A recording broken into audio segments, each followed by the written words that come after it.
millionaire. You don't even know that Ghanaian was the first multi-millionaire in the West Coast. I told you I would be leaving Tamale to Namabo. And when I got to Namabo, I heard about this man, the first multi-millionaire. His name is Jacob Wilson, sir. See, let me tell you, this man was a multi-millionaire. Let me tell you, in 18th century. He was born in 1832. 1832. Lived only 70 years. Died 1902. But what he did was what baffled me. That's why I don't want you to tell me about Musa and the rest, because what did they do for us? What Jacob Wilson did is mind-boggling. Do you know that he was the only man that first formed a political group that could face eyeball to eyeball with the white colonists?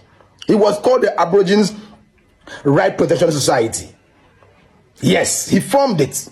And he told them that the law you are doing in 1896 is not going to work. That the land that is not used in Ghana belongs to the crown, which is Queen Victoria at the time.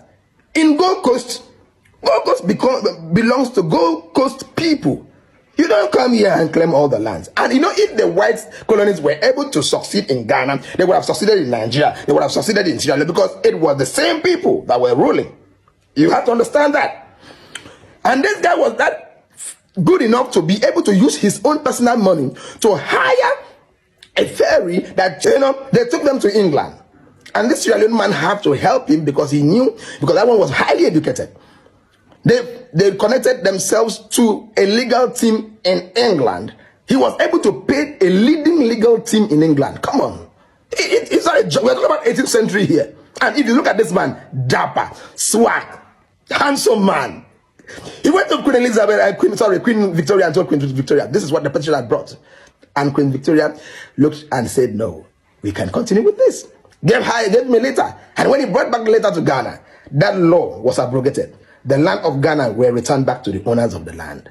That was a victory, not to Ghana, but the entire West Africa.